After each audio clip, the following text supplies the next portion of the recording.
This story is an illustration of personal growth that I have underwent in my own life. It is a story about the struggle we go through as humans trying to make sense of this thing we call life.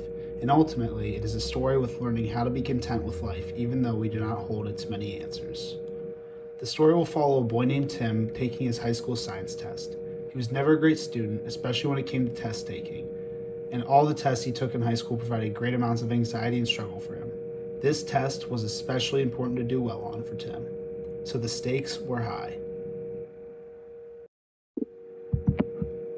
Tim is walking down the hallway trying to cram down every little bit of information he can before the biggest test of his life.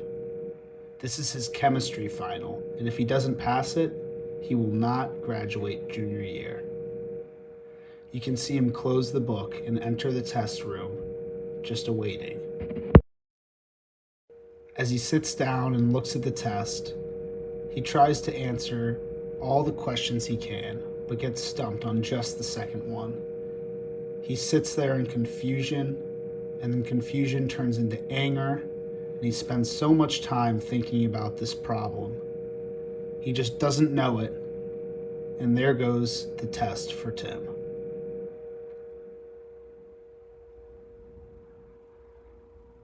He spends all his time trying to focus on all the things that don't make sense to him. The questions that he'll never be able to answer and are just a shot in the dark.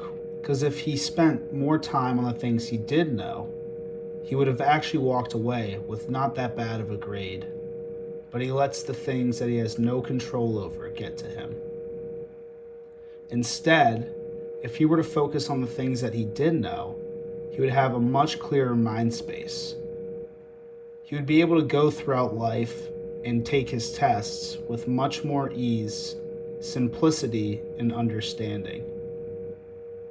These things can be applied to life.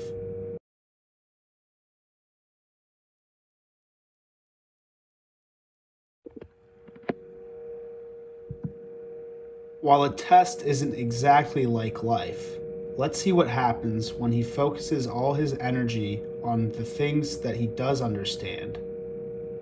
While he might not get every question answered, what really matters is he's answering the ones that he does know and the ones that are important to him.